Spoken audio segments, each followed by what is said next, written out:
Oh, go for it. You deserve it. No, no thank you, dear. My eating days are over. I died last night. An advantage we have over other medical shows is that we can use the spirits to explore that spiritual side of people that doesn't always get addressed. Am I dying? It's a huge part of the show. It's what makes the show special. It allows us to write about and grapple with really big, universal issues about spirituality and life and death.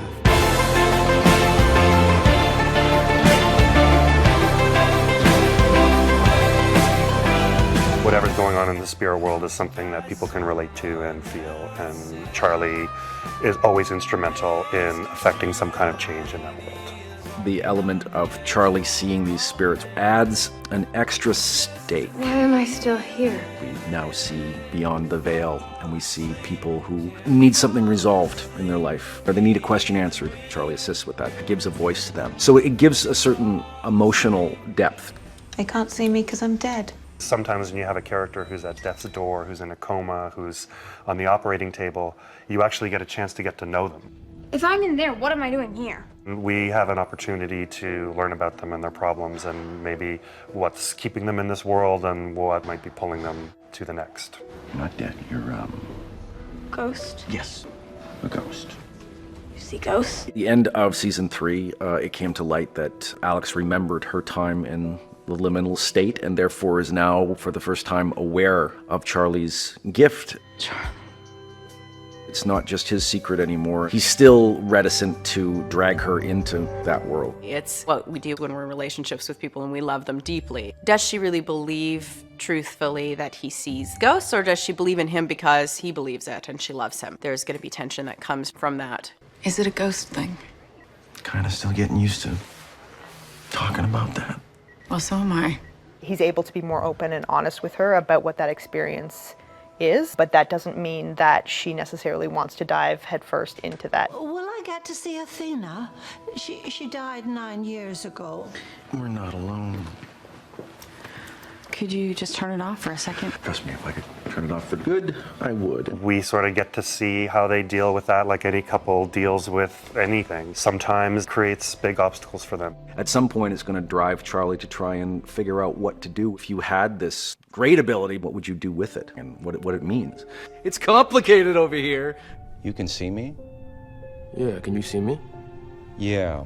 I would be surprised if I saw ghosts. Very surprised.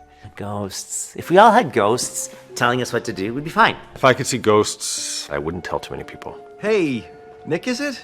I can't be talking to you right now. Cry? I think I would cry if I could see ghosts. If I had a ghost right here, don't say this, say this. You should call Dr. Murphy and tell him what you did. Scream, run. Yeah, talk to them? I don't think so. I don't think I'm coping all that well with things. It's a lot of work. Seeing ghosts is, and they always want something. It's kind of like it's another extension of life, right? Go to your body.